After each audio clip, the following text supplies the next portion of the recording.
What is going on, everyone? Welcome to yet another Yamcast. This is episode 59, and we are talking some fun stuff. Today, we got news from Buell and Harley Davidson. If you're fans of American motorcycling, we've got the news for you today. Then we got the call-in portion of our podcast. We were keeping it general Q&A, having fun, chatting with people about bikes. And then finally, on today's Yamcast, we've got a new and refreshed version of the meme contest. We are roasting Suzuki because it's easy to roast Suzuki, right? And we've kind of changed the rules around a little bit, so stick around and check out the meme contest because it's going to be a good one. Let's get into it. Alrighty, Spike, lead us off with the first bit of news. What do we got? Our first piece of news, and something that I was told a little while ago when I was in Sturgis with the Harley boys. The Pan Am Special, the fancy one, is the #1 selling adventure bike in North America for 3 months running. Whoa. Yes. Can I get a hell yeah, brother? Hell yeah, brother. This is crazy. To dethrone the BMW GS in terms of sales on your first go at bat is pretty impressive, I gotta say. I also like that this article listed it as the RA1250S as the ATV. It's the Pan Am. Come on. Yeah. This to me says so many things, man. It says that people are willing to support Harley in their new endeavors, right? Yes. I think that people, if you make a cool bike, people want to support the motor company, man. Mm-hmm. They want to. They want to root for the home team. What do you think? Oh, yeah. I mean, it's really cool when we were in Sturgis and we had the Pan Am and the Sportster. We were sitting at a restaurant between, I think, Lead and somewhere else in the middle of, or Hill City rather, not Lead. And we were sitting inside and everybody was walking past the window looking at the Pan Am and the Sportster S. And they were looking and they were like, whoa, that's so cool. Look at this. It's a Harley? Holy cow.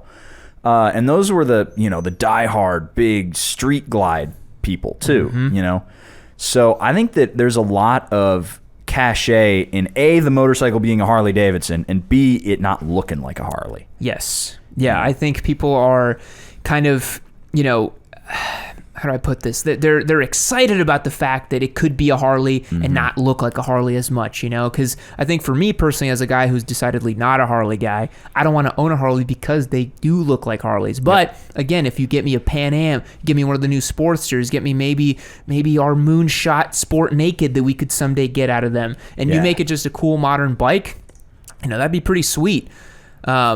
I wonder if they're going to if they ever do make their, Bronx or their Sport Naked kind of competitor in the field, if they're going to give it that like road glide, dirt glide look about it. I really hope they don't, because I don't know if that would really work, right? Yeah. Because a lot of people are pretty polarized by the looks of the Pan Am, I would say. So the thing that I've learned from talking with these guys directly about both of these bikes, the Sportster and the Pan Am, is they made very deliberate design choices with these. With the Pan Am, they did not want the adventure bike beak at all. They were very clear on that from the get-go. No beak whatsoever. It's going to look completely different. And then with the Sportster, they're like, it's 2 wheels and an engine, and that's it. Yeah, stripped back, bare bones. Yeah. And so they're really working on this design aesthetic. And it makes it look one of a kind, in my opinion. It does. I mean, you can't mistake the Pan Am for anything else. And in a crowded marketplace like the large section ADVs, you got to have something that looks really different and stands out. Yeah. And I think they made a bike that does that with the adaptive ride height thing, the look of it. It's just crazy thinking that the best-selling ADV in the North American market is a Harley Davidson. That blows my mind. Like, what? I said this in my video about the Sportster S, where I was like, the guys who were telling me about this when I was in Sturgis, the guys I was talking with, Matt and Paul and Josh, there was this point of pride whenever they told me that, it's the #1 selling bike. They were like thrilled by it. And just imagine the world where Harley suddenly is commanding this chunk of the sport bike market or naked bike market. Because the stat that really blew my mind that I heard recently on Zach and Aries is Harley pretending to be BMW and vice versa video is that 1 in 3 motorcycles sold in the U.S. is a Harley.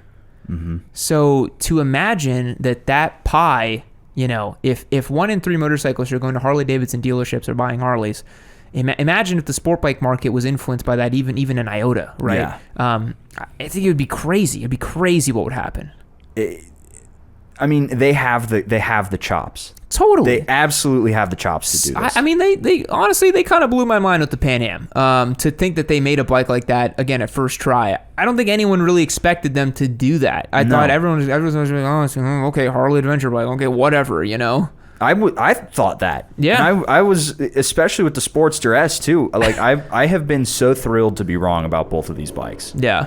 Because it's that breath of fresh air. Yes. I'm like, wow, okay. They have this there are some people in the company who are just excited about future shit. They're not just looking back at the big cruiser bikes. Yeah.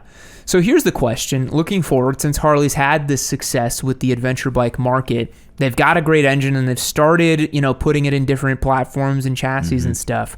What do you think the next step is as a Harley guy yourself? It's got to be a naked bike. I think so too. It's got to be a naked bike. And you know what they need to do is they need to figure out how to take not the Pan Am's engine, but the one that's in the Sportster S, because it's a more thrilling version of that engine. Mm-hmm. The Pan Am engine, if they could make the torque a little bit broader and get it up to like 180, and then you have your Super Duke competitor. Yep.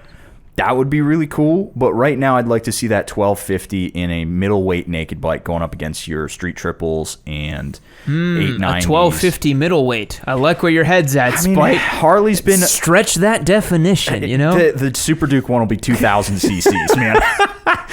Yeah, complying with Euro 9 regulations. The new 2200cc Super Duke. The DR Big comes back, people are like, hell yeah, dude, big CCs. I completely agree. I think the next move for Harley, it seems so obvious. It seems like everyone clamors for the Bronx, man. Yeah. Everyone wanted that bike. I remember I saw it at EICMA and I was like, whoa, this is crazy. And it's a smaller version of the Rev Max engine, the 975. It's a Ducati Monster competitor. It's a Street Triple competitor. Dude, it's so obvious. You know what's really funny, and no shade on Matt and Paul, if for some reason you're watching this. Whenever we were talking at dinner and the Bronx came up, both Blockhead and I were kind of needling them about it. They clammed up so fast. They just did not want to talk about it at all. Yeah. It's really kind of funny. Man.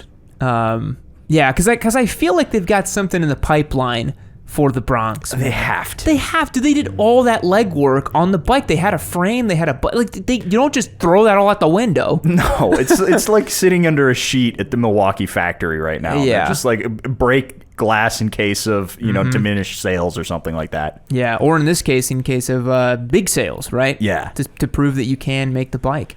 I personally think as well. If Harley really wanted to start taking some more experimental routes, I still think a fully faired bike would be a bit of a cool moonshot thing, maybe. But I really genuinely think that Harley could maybe play in the Trident 660 waters and the NT07 waters and make something for the beginner bike segment. They tried with the Street Rod. I know, and it sucked dick. Right? Well, I mean, you told me that. The problem with the Street Rod is the ergonomics bike, dude. Were like pants on head stupid. Yeah. The engine was fun. It was a decent enough bike, but I think the ergos were super weird, and it was just trying to be something it wasn't, and it was a little heavy for what it was, and That's because every one of these like sporty bikes is infected in some way with cruiserness. Mm-hmm. Like the Sportster S is the worst cruiser I've ever sat on. Yeah. But it's a thrilling bike on the side of the tire. Yeah. And the same can be said for the Street Rod. It's got cruiser ergonomics for some reason, but on the side of the tire, it was fun. Yeah. I just wonder if they were to try to make a bike like that, I feel like it would end up like a new age Buell XB9 or something, I just wonder, what engine would they make for an entry-level rider? Like, what would they do? Down-tune the 975? Down-tune the 975, make it like a 675. I suppose, yeah. Maybe like an SV650 style bike? Why not? I think it'd be fine. Yeah. Lop a cylinder off the Pan Am engine, then have it be a 625cc single. They'll never do that. They'll never do that. But I do wish that Harley could maybe think about different engine configurations, because if you just only do V twins, it does limit you a little Harley bit. You know? V4 race bike. No. Like the Ducati, it's a double L twin. It is not a V4. It's a double L twin spike. Ducati is just beyond pretentious sometimes, man. That's brutal. Double L twin. They're like, do you mean a V4? No. Very specifically not. Yeah, no, it's not. So we're stoked to see what Harley's going to do now that the Pan Am has been a very clear success. And it's also going to be interesting to see what the ADV market's going to do to respond to this Harley success, because, for as many people in reviews and journalists are being like, well, the Pan Am's not as good as the GS, and the GS is the gold standard, and blah, blah, blah. What's selling? Yep. It's the Pan Am. So these manufacturers are going to start taking pages out of this bike's book now. Yep. I wouldn't be surprised to see ride adaptive features on other adventure bikes going forward. Honestly. Yeah, the ride height thing is next level. You don't even notice it while you're using it. Yeah. So it's a no-brainer. It gets more people on these bikes. Yep. So I mean, it fit me and it fit Whitney both perfectly well. And that's pretty crazy. Yeah. Because you guys are very different sized humans. You know? So that's pretty wild. Moving on, though, let's talk about our next bit of news. And that is... Buell is back on track. They're making the Hammerhead Superbike. Yes. Great name. Very, very cool name from Buell here for the Hammerhead. Now, keen observers might be looking at this Buell and saying, wait a minute, that's an 1190RX. Yep. And it basically is. You look at the frame, you look at the subframe, you look at the shape of the bike, the big rotor at the front. It's an 1190RX in everything except the name, right? Yeah. Like, it's not... And not to say that that's a bad bike, but I think that in a world where Fireblades have 215 horsepower, you got Ducati V4Rs, this looks a little long in the tooth. What do you think? Yeah, I mean, it's a little bit rough that it's only doing the one, what do they say, 182 brake horsepower. Did you say only 182? Only 182. Pathetic. But it has 102 foot-pounds of torque. That's going to be awesome. That's going to be real fun. Righteous. I think this will have a lot of the feel of the Ducati 1098. Yes. Which we can now talk about because we revealed it. Yes. Thank God. I want to simp about that bike so hard. So I think this will have a lot of those features, and this is probably going to be a little bit more raw and raucous than your current leader bike offerings, which for the initiated superbike enthusiast, the illustrious, more educated, more researched superbike enthusiast, that's what you want. You know, that's what you want out of your superbike. Yeah, what I'm looking forward to is when they have some success with this, and then they're like, let's make a naked bike. Yeah, and then you just suddenly have something that's literally thrown. These are Super Duke numbers. Yeah, it's making 5 less torques than the Super Duke. Yeah. Which you won't really feel. No. And that's... I'm all for that. I need more big V-twin stupid naked bikes in my life. Heck yeah, we do. Now, I'm thinking that because this is, Buell's 5th time rising from the dead, it kind of feels like a weird creature you keep killing in an RPG and it keeps coming back in a new form and you're like, I can't believe I have to beat this boss again. You know, are you kidding me? This actually does not have Eric Buell attached to it at all. Yeah? He's gonzo. He's working on fuel now. So maybe that won't be the death knell for this bike. But yeah, so if you don't know much about the history of Buell, it's a lot. We can't get into it here on this podcast, but it's always been a bit of a maligned brand and sort of an unlucky brand, and has always never really made it to that forefront. And dude, it's hard starting a new motorcycle company. It's hard trying to do stuff new and trying to get people excited about it. Especially when, for better or for worse, like the 1190RX and these Buell bikes, they're gonna feel like kind of project-y backyard motorcycles a little bit, right? They're not going to have the same kind of fit and finish and feel that a brand new Japanese bike has. They just won't. No. They're going to have... It's going to feel like you're riding a concept. Yes. And some people really like that. It makes them feel kind of unique and a little exotic and hand-built and stuff like that. But that's going to jack up the price like crazy. It's going to jack I think. up the price a lot. I mean, the 1190RX already were not very cheap. I can't imagine this is going to be very cheap. No. And that's the problem. You're competing with bikes like the R1, like the ZX10, which you can go and get for like 18 grand, you know? Mm-hmm. This is not going to be 18 grand. Nope. No way in hell, you know? Because you're paying for that name right there, Buell. Yeah, it's all American. Like, this thing's probably going to be like $26,000, which then you start wondering, you're like, well... Fireblade money, man. That's Fireblade money. That's V4S money, you know? Mm-hmm. It's hard to make the case for it. So, I'm not so sure about the Hammerhead. Love it. Love to see it, but... You know, you're basically selling a reskinned 2014 1190RX. What I think we need to see from Buell is, and I doubt we'll see it, but they need to, like, figure out a way to worm their way into, like, WSBK. That would be crazy. So, if I remember correctly, if my deep knowledge about AMA racing is coming back to me, Buell was pretty... active in AMA racing in like the late 2000s, like 08, 09, 2010, something like that. They never did that great though. That's the problem, because the Japanese bikes are so freaking good. Yep. The Gixxers, the R1s, they're really good bikes. So it was never super competitive, and it always had like some teething pains of actually being a competitive bike. But they'd have to go 4-sill if they want to go WSBK, yep. Dude. You're not gonna.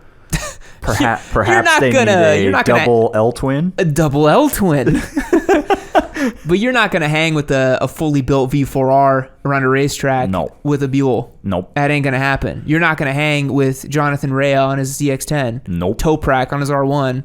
Bye. You know. See you later. It's not gonna happen. So. Yeah. And it's tough, too, because it takes so much money to go racing, dude. Yeah. To build a factory team to go do stuff like that, you have to have the sales to back it up. How many bikes does Yamaha... How many MT-07s does Yamaha sell so they can go race? A lot. You know? Yeah. So, it's tough to see them racing, I would say. But, I mean, that's kind of what I'm hoping for before my... death. I can die happy when I see an American company on a grid in like MotoGP or World Superbike. I just want to see an American rider doing all right in GP, man. That's not too much to ask for, right? That's all I want. They've also got that super touring thing, right? They're going to make some crazy touring adventure bike thing. I mean, this thing looks like Ulysses, but the evolved form. I was gonna say it looks like a T-dub, but on steroids, because it's got the big fat wheels. Mm-hmm. The wheel at the front does not look like an adventure wheel. It looks like a mountain bike tire or something. You know, it almost looks a little bit like a flat track tire. Yeah, and it looks chonky as all hell. And then this is basically a car tire in the back, like a Jeep tire. Yeah, so I'm not sure about the sport touring thing, but. I mean, this is all years away. You know what I mean? This stuff's going to take so much time to set up. Yeah, it's saying that it's going to be set and ready to go for 2023. You know, I mean that. We'll keep our eyes and ears open, but it remains to be seen about the super touring and these new Buells. Yeah. Yeah. But I mean, maybe Harley will beat them to the punch. Maybe. They sell a lot of cruisers, so they got money to do stuff. That's true. Well, folks, with that being said, that is the news section of the Yamcast. We're now going to move on to the call-in portion of the podcast. Stick around. All right, folks, welcome to the call-in portion of the podcast. You guys know the drill. If you want to call into the Yamcast, watch these lives, get exclusive behind-the-scenes looks into what we do, hit the link down below, yammeetup.co, become a member. You will not regret it, I promise you. We've got tons of channels on the Discord, member meetup features, all kinds of great stuff. Without further ado, for the folks over on Discord, if you press and hold Spite's name on Discord, you will call in and we will get to you and answer your question. Let's go. Okay, first up we've got Cool Jules. Hey there, Cool Jules. You are on the Yamcast. We are talking about whatever you want to talk about. What do you got for us? All right, we're ready for you. Go ahead. All right. What's up, guys? I feels good being here. I'd like to thank my mom for bringing me up to this point. How's everybody doing? Good?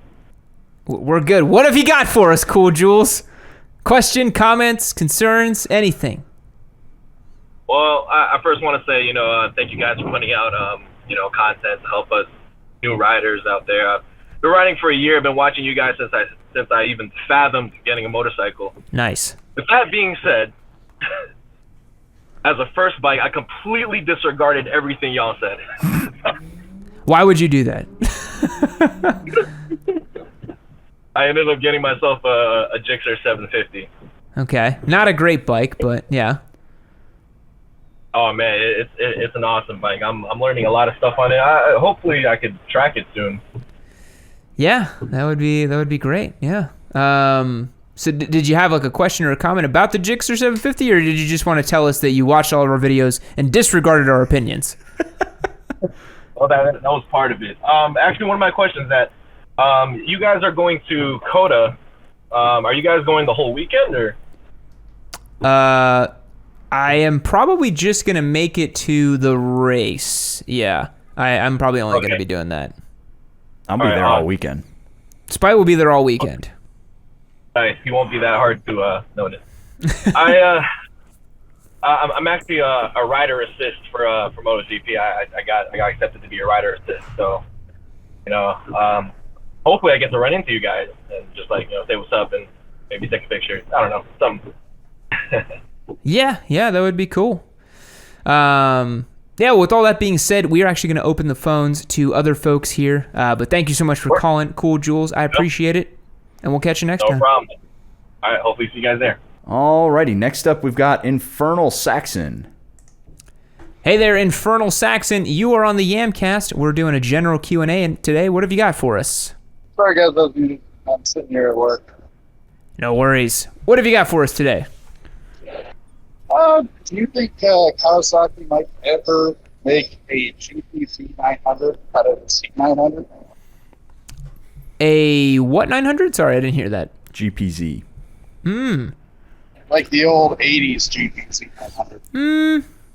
I don't know. I kind of feel like they've already got the Z900 and the Z900 RS as their kind of like 900-ish cc four-cylinder offerings. What do you think, Spite? I mean, well, Yamaha is apparently making the R9, so the world is desperate and confused right now. It's true. So maybe they will make a ZX9 or a GPZ 900. They're a little bit busy right now making a Z650 RS, the bike that no one asked for. They should not do that. Oh, God. Yeah, I guess so. The other thing is, did you guys get the link for the turbo? The what? Sorry? Did you get the link for the turbo? Oh, the link for one of the little turbos for the Gixxer? Oh, yeah. We did get that turbos. link, yeah. I think we're going to run the Hobgoblin NA for the foreseeable future, but if we can get someone to fab up and make using that turbo, a little kit for us, that would be cool. But it's way outside of our wheelhouse, I would say. I guess that's pretty much it, because I don't have much time. You guys have a good day. Yep. Cool. Thank you, Saxon. We appreciate it. No problem. Hey there, Go for Joe. You are on the Yamcast. We got a general Q&A today. What have you got for us? I got your littlest, youngest fan here again. She went for a ride recently. I just wanted to tell you guys how it was. Go ahead, Devin. The mocha sour was kind of good and I liked it. Yes, that's what we like to hear. Did you say it was kind of good? Yeah, and that you liked it. Oh, okay. Well, that's great. It was funny and it was great and I liked it a lot. Rossi was there. You still want to ride when you grow up, right? I'm still 3. I know, you got some time, but you'll grow up and then you'll ride. I'll be almost 4 and 2. Maybe if you're lucky, your dad will get you a little dirt bike or something. Yeah, that's pretty good and I like it. I'll get her one of those little pocket rockets. Yes. I've seen them people build. Mm-hmm. That would be awesome. We love hearing from our littlest fan. Yeah. All right, I'll let you guys get back to it. All right. Thanks, Gopher Joe. Appreciate it. Love the wholesome content. Wholesome. Self-hating hipsters. Self-hating hipster, you are on the Yamcast doing a general Q&A today. What have you got for us? I just wanted to say, so tomorrow I've got my, I want to say, 3rd attempt at an MSF course. Whoa. First one was canceled. Yeah, first one was canceled due to COVID. Second one was canceled because I almost passed out due to heat stroke. Wow. Yeah. I was. It was the first. I lived in the Virginia area, and it was the first week of that just super hot summer in what was it, like mid-June? Yeah, and I'm pretty sure the sealer, the O-ring on the gas cap was not quite feeling, because I was like smelling gas fumes the entire time. That's not good. Oh no, not at all. It was just really old, like XT250. That's an awesome MSF bike. Yeah, it is. Sweet. Oh, yeah. Oh, it felt amazing. However, the friction zone was the size of like my fingernail trimmings. Like it was just this tiniest thing, and never having ridden or driven a manual, I had no idea just to give it a little bit of throttle when I'm like letting it out. So I just stalled constantly. And then like everyone was getting affected by the heat, so the two instructors were just turning the deepest shades of red and getting more and more frustrated by my lack of ability to stall. And then I just started like linking longer and longer and longer, and I'm like, I should just get off and I'll just do another one. Yeah, it's fair. You got to know when to call it. I think as a more experienced motorcyclist, I feel like an XT's clutch is more of a suggestion than a requirement. You're just like, well, you can pull it in, do however you want to. It's kind of like a Grom, You're like, it'll go into gear. Just give it a shot. Well, the thing was, they had like a bunch of like MTO1s that after they saw me just not doing well in the XT250, they're like, just go on that one. And I was totally fine. That was like so much simpler to even like move forward. But the hilarious thing is, I had already gotten, by like the second MSF course, I had already gotten myself an electric bike. So the whole clutch thing was kind of hilarious. The fact that I was struggling with that one, despite not having one. We've got another electric bike apologist on the server. Here we go. Oh, 100%. Oh, 100%. No. Like the fact that I get to charge up at the Coast Guard exchange, that's like 20 seconds across the street from my place, is absolutely hilarious. I'm just sitting there in this like bright blue neon outfit. No, but I did have an actual question for you guys. If someone, I know everyone's going to roll their eyes. If someone was going to get into MotoGP, what direction or what things should they check out? Man, I would say just get yourself the video pass and start watching racing. Okay. I didn't know if there's like the classics, like, I don't know if someone was like, I don't know, I want to get into boxing, you'd be like, watch, I don't know, Sonny Liston or like, no, I would say it's, the commentators do a pretty good job of getting you up to speed. They're pretty thorough. I would say if you really want to get into it and get into it quick, you can watch some of the free practice rounds, because they talk a lot about what's happening in the background of the sport and what's going on. Gotcha. So that's what I would say. Splite, you agree? Gotcha. Yeah. And you'll be a little bit confused at how qualifying works. Yeah. But you pick it up all really fast. Yeah. Oh, okay. Because that just a lot of it seemed like it was just a lot of base knowledge that I had none of. Then I was like, what's the best way to get up to speed? All right. I just dove in and started figuring stuff out. Yeah, Spike just kind of started watching, and then he got it. Yeah. To be honest, that's what I've been doing with the bike. I mean, I've got like 250 miles on it, just whilst only going within like a mile's circle of my house. Mm-hmm. Yeah, like most things in life, you just kind of figure it out. Mm-hmm. Yeah. No, it's all right. Well, much appreciated, and thanks for all the videos, guys. Yeah, really you're welcome. Best of luck with your electric motorcycle. What? Oh, I appreciate that. Third time's the charm, right? Yep. All right. See ya. See ya. Alrighty. Next up, we've got Line Walker. Hey there, Lime Walker. You are on the Yamcast. We're doing a general Q&A today. What have you got for us? Yo, Spite, Yam. It's really awesome to talk to you guys.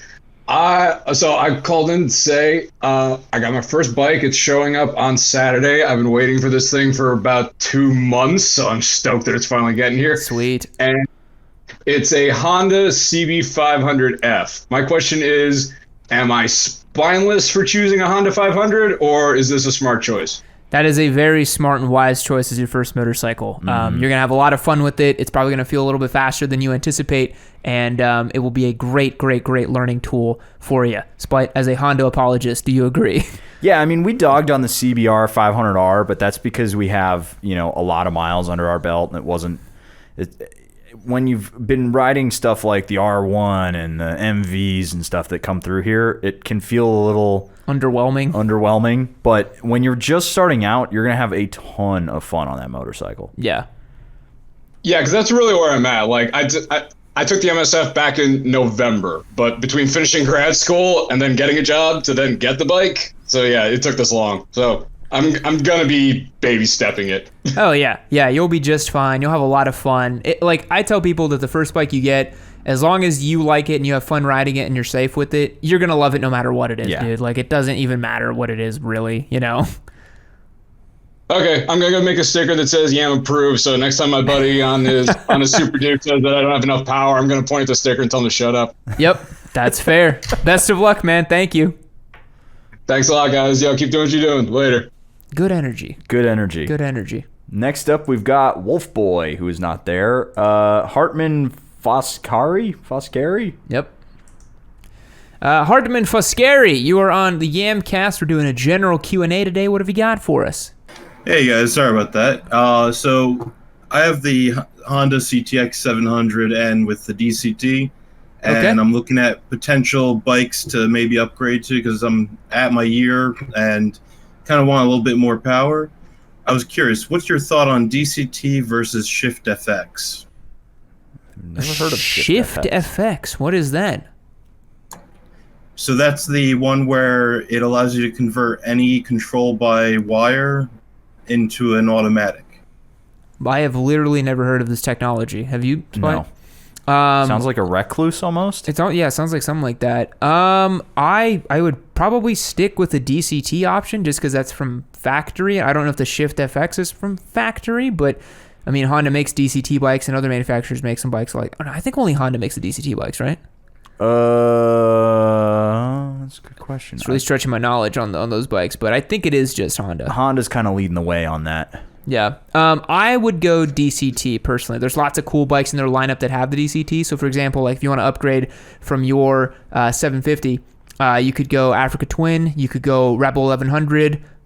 Those are two great options for you. In that same, you could go Goldwing if you wanted to. Yeah, that would be our recommendation. All right, sounds good. Thank you. I probably wouldn't go Goldwing. Just no offense to those who love them. They're just too damn heavy for me. We said it as a joke. Don't worry. But if you had to choose, what would you go with, Africa Twin or Rebel? I'd get the Africa Twin. I'd get the Africa Twin as well. Yeah. All right, sounds good. I probably want the black and red one. Yep. All right, man. Well, best of luck. We appreciate you calling in. All right, you guys take care. All right, bye-bye. Bye. Next up, we got Raishai02. Raishai02, you are on the Yamcast. We're doing a general Q&A today. What have you got for us? I'm doing all right. How are you doing? Good. So my question today is, after some sort of like fall or wreck or whatever, what is like an acceptable amount of damage to gear acceptable amount of damage to gear after some sort of fall to keep riding with? Okay, so for everything except a helmet, as long as you're okay with it and it's not too tattered up, you can continue wearing it. I had a jacket that I went down in that I smushed the shoulder pad on, and I kept wearing it because it was fine.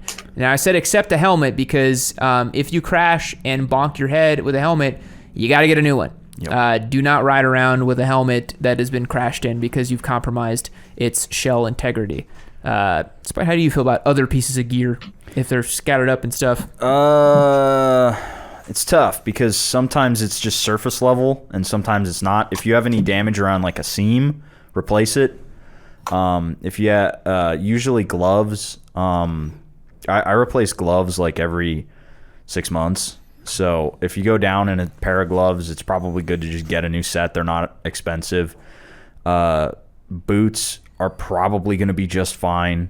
And again, with jacket, just check the seams, make sure you don't see any stitching kind of coming undone. any big tatters and stuff. Anything that goes through the outer layer on anything, like if you can look in and see different layers of fabric, you should probably get it replaced. I see.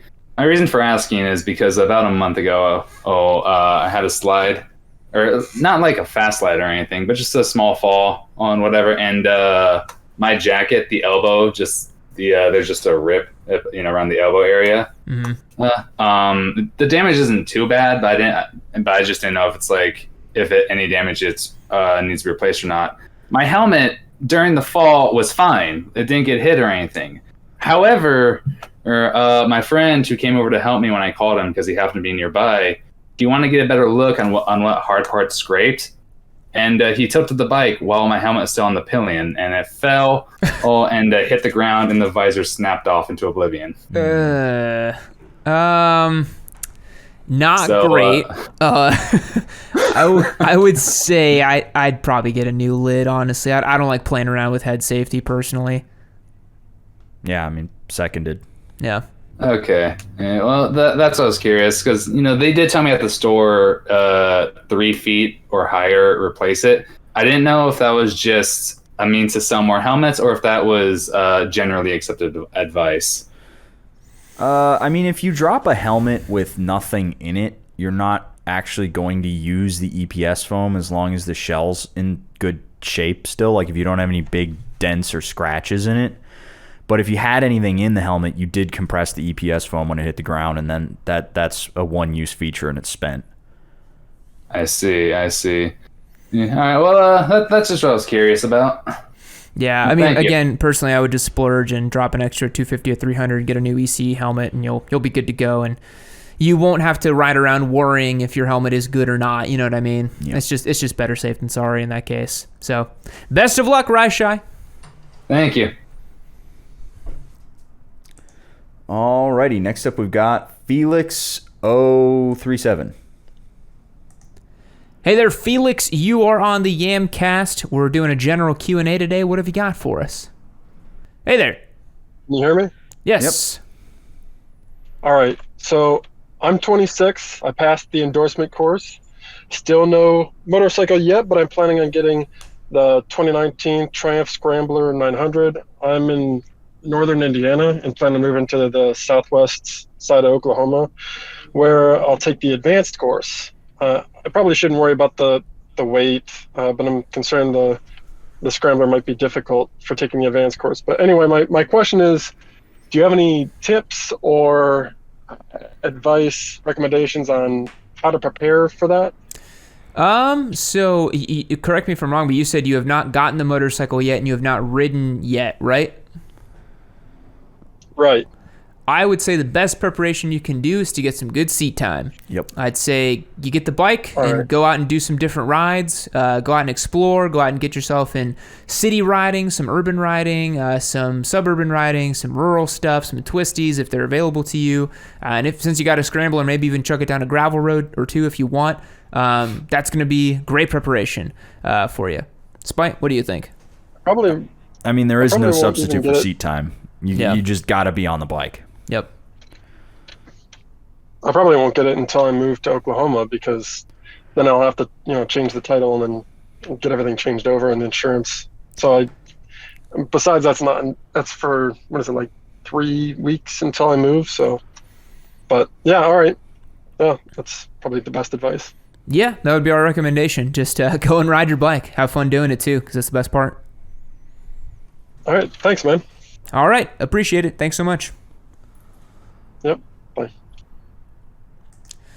Alrighty, folks, that's going to wrap up this week's call-in section. We're now going to move over to the meme portion of our contest, which I think everybody is very excited to check out. Stick around.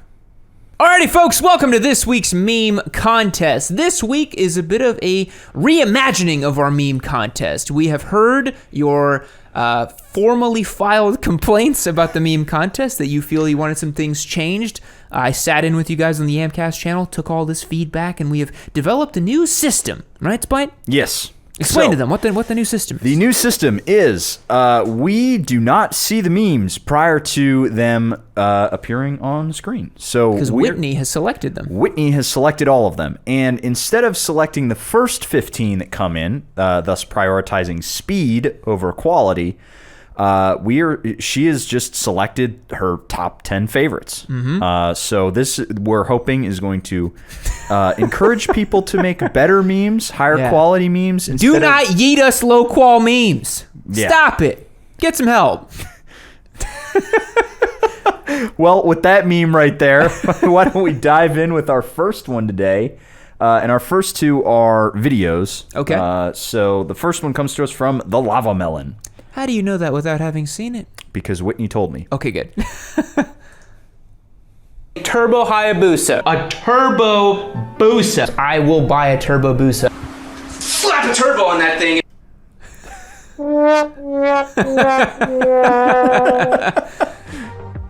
Oh. So that was the Lava Melon. I liked it. And by the way, this week's meme contest is roasting Suzuki. I don't think we mentioned that, but as if it wasn't obvious already. Yes. So this week's theme, open-ended, roast Suzuki as a meme. That was good. Yeah, I like that.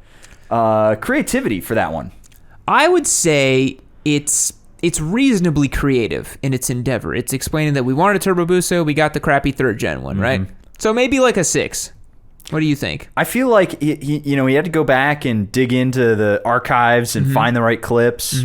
I'd like to give it a little bit higher. I also, just the quick cut with the womp womp womp. Yeah. What do you think? Like 7? Let's split the difference. 6.5. Funniness. Pretty funny. A 7? A 7. Yes. Alrighty. Next up, we have Expecto Delito with...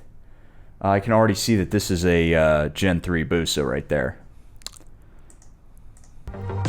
What do you get when you sell a motorcycle? With a spectacular chassis. Excellent standard features. Oh, that's a Gixxer. The best engine in its class. Is it? Yeah, it's and a Gixxer. then price it cheaper than all of the competition by making it ugly and skipping out on all of the most basic of rider aid technology. Look at this guy. Oh my god. Oh yeah, squids. You get squids. Damn it, Suzuki. I like that one. That's very true. Yeah, that's exactly Suzuki's playbook, right? Like they just make cheap bikes with no rider aids and then make them ugly as sin. Squids. Yep, but you get squids. I like that one. That was really good. Yeah. I was having a hard time picking the bike, but that's funny. At first you're like, it's a Busa. You're like, Gixxer 250. I'm like, it's a Gixxer's 1000F, right? So what's the difference between... One has like a bubble fairing up at the front and the other's the naked one that we rode. They make two different versions. I don't think they make the F anymore because it is god-awful ugly. That thing's so ugly, dude. I'm so sorry, Expecto Delito, but my god. Oh man, that's an ugly bike. All right, creativity. I like that one. I think an 8. I think an 8. Yeah. And funniness. That one was funny. 8.5. Yeah. Yeah, that was good. I liked it. 16.5 for Expecto Delito. Next up, we've got Infernal Saxon. Wait, no, we have Zachary, apparently. Okay. They're not in order. Oh. Zachary here with a look back meme says, riding in flip-flops and a T-shorts, Gixxer owners looking back and then wearing any other sort of gear. Yeah, it is true. It's so funny. There was a guy on the Discord that was like, it's crazy. My God, that was loud. What was that? I have no idea, but it was some kind of bike and it was louder than sin. Yeah. There was a guy on the server that was basically like, it is insane how well these like stereotypes hold up. He was like, every Gixxer rider I've seen is like this. And I'm like, the entire Yami Noob like business is founded on these stereotypes being true. Yep. You know? It's crazy. Yeah. And they just work. Yeah. So for Zachary here, we have he's at the end. He's right? at the very bottom. All right. So Zachary, creativity. I think a 5.5. A 5.5. Yeah. Using a Known meme format. Known meme format and known thing about Suzuki. You know what I mean? Kind of, yeah. Funniness. I think a 5 as well. A 5. Yeah. Tip of the bell curve. That's a 10.5. Next up, we've got whoever is next in this video. Stacy the Death Star. We're running in reverse today. Here we go. Suzuki, 20-year-old tech and styling, but hey, you get a new color choice. And it says, if those kids could read, they'd be very upset. And then it's Josh and you and me.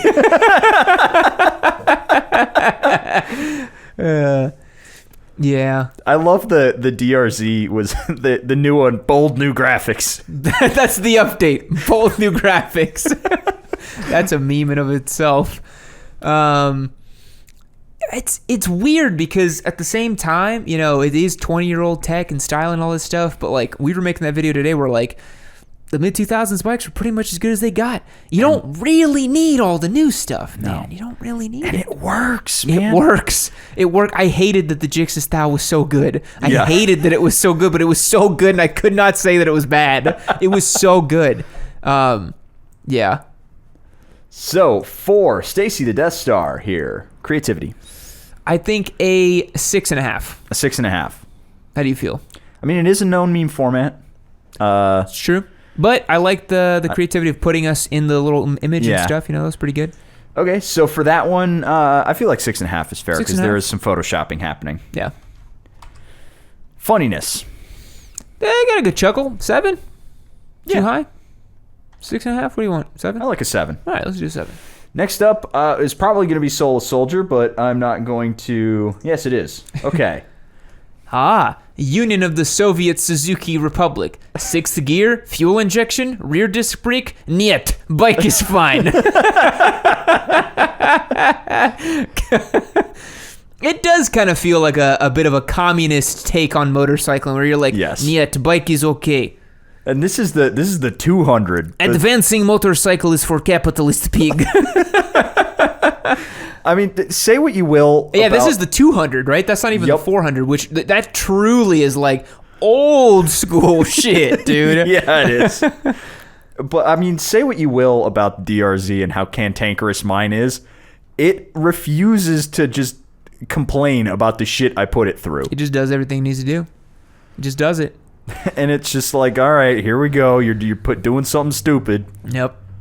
But hey, it starts on the second crank now every time. These little farm bikes and some of these dual sports, I mean, they are. We would like some new features and this and that, but they're kind of mousetraps, man. They're solved problems. We're just like, we figured out what makes a decent off-road bop around bike. Yep. We've done it. You know, say no more. A DRZ will never need a TFT display. Oh my god, could you imagine that? Like, how awesome would that be? Suzuki's like, check it out, our DRZ's got fuel injection, TFT, rider modes, a 6-axis IMU. It's gonna come out. It's gonna be 5 gears and carbureted, but it'll have a TFT display. That would be awesome. That would be hilarious. They're like 5 stages of traction control on your DRZ 400. Mm-hmm.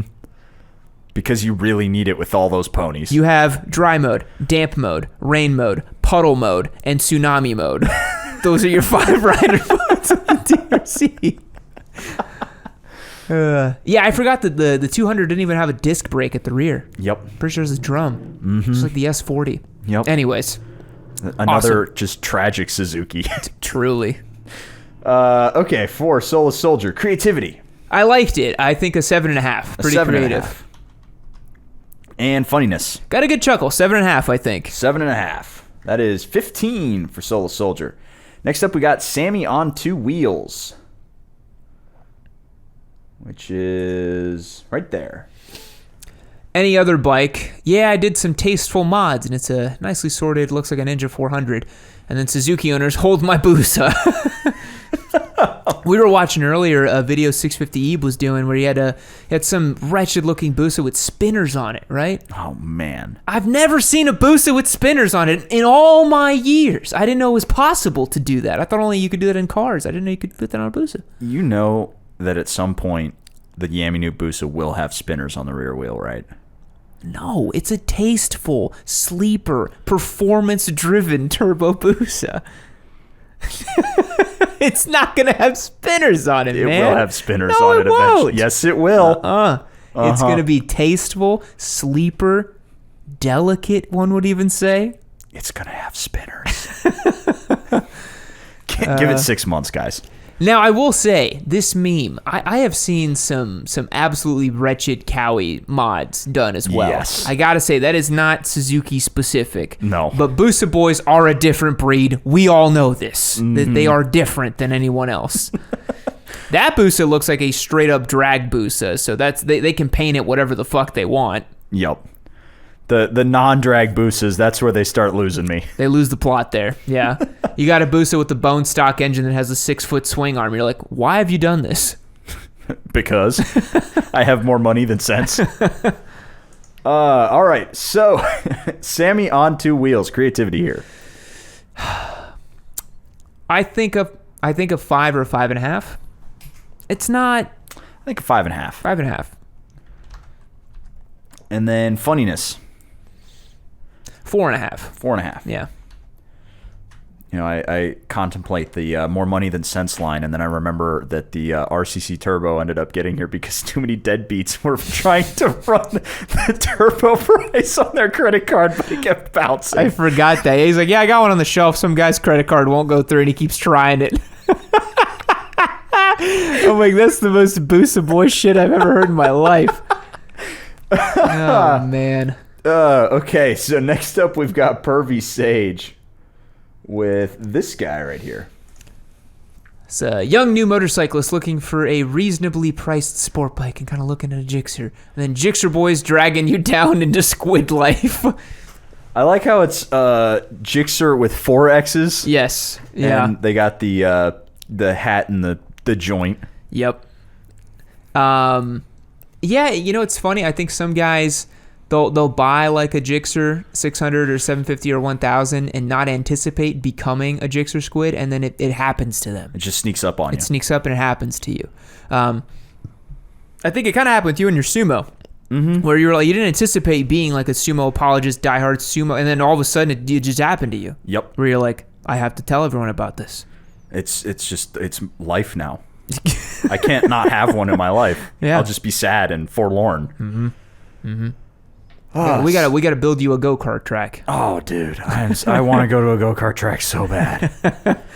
Okay, for Pervy Sage here, creativity. I think a 6. A 6. Yeah. And funniness. I think a 6.5. 6.5. 12.5 for Pervy Sage. Next up, we've got Mama Molly. Mama Molly. It's Suzuki. Hasn't been good since 05. Gone downhill after its first year for the Busa. Oh, okay, so this is for each bike. Okay, so Suzuki for the Gixxer. Hasn't been good since 05. Busa gone downhill after its first year. That's the M109R, right? That looks like Boulevard? the M50. M50. Gets laughed at even by those on a Vulcan. And that's another big cruiser, C50. Suzuki C50. Still not a real bike. And then the V-Strom, Ewan wouldn't even ride a free one. You keep buying, we'll keep selling. It's a true indictment. That's a good roast to Suzuki. Yep. Definitely on point with what we asked for. This is like 4th graders' first stab at PowerPoint levels of, you know. But hey, you know, there you go. I like the Suzuki blue in it. Mm-hmm. That's something. That was a pretty brutal indictment of each of those bikes, I gotta say. Yeah.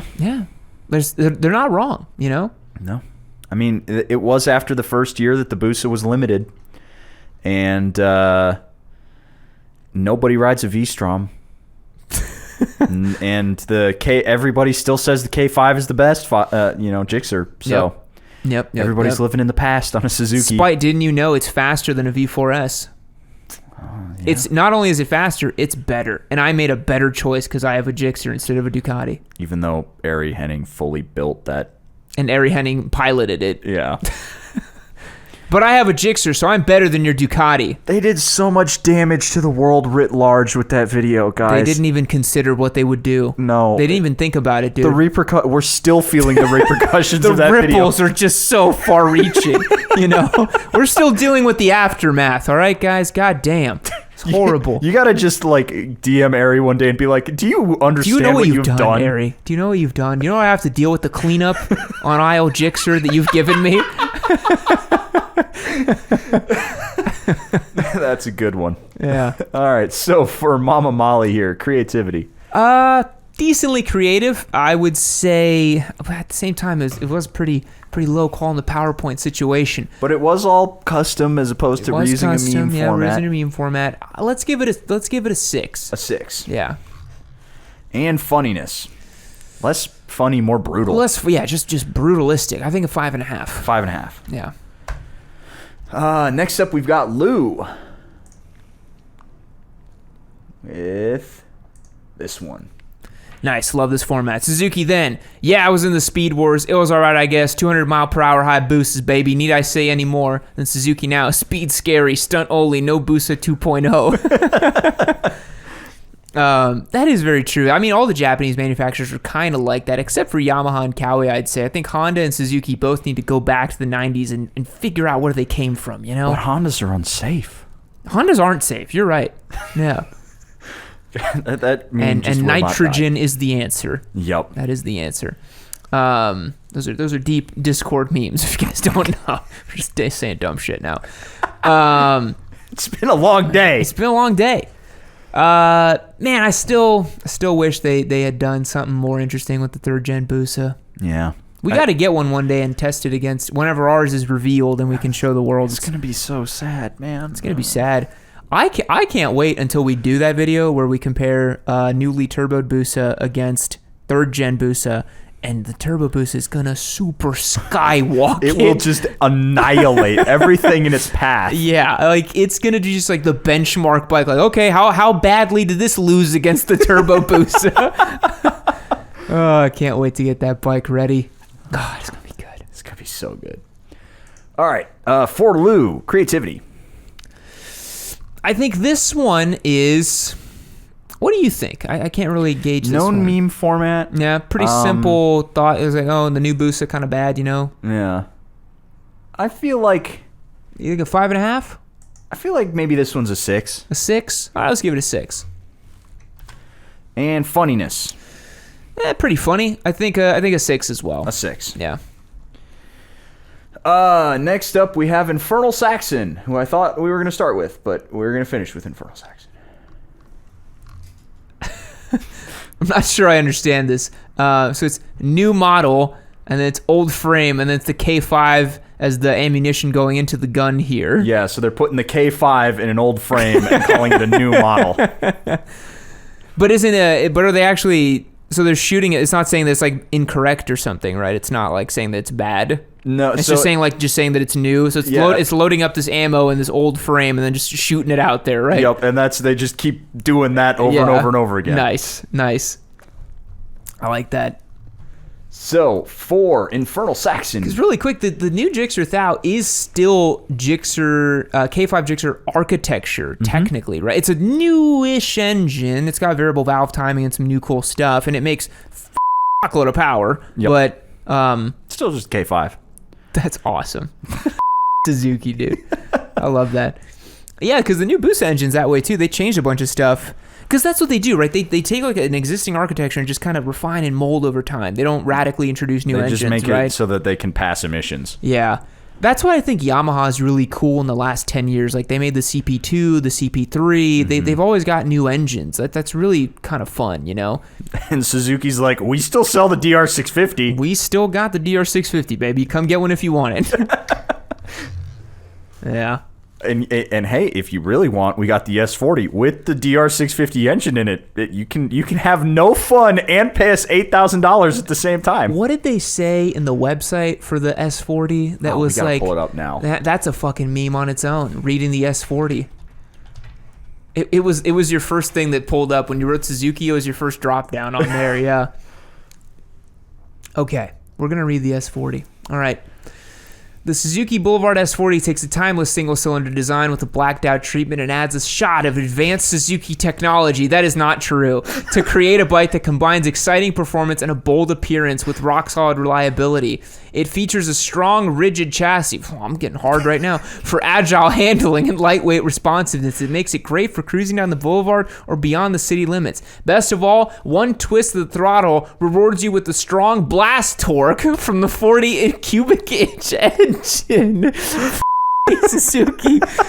Someone should have straight up just snipped that and did it as the meme. That would have been perfect. Because a strong blast torque. Strong blast torque. I love that Pokemon. Blast torque. Mm-hmm. That's the final evolution of Blastoise. You get that one at the end. And what do we have? An advanced shot of Suzuki technology. With a drum break at the end. Dude, that advanced Suzuki technology. I think Royal Enfield's gonna have to sue them for copyright infringement at this point. Yeah, I mean, this is some Royal Enfield.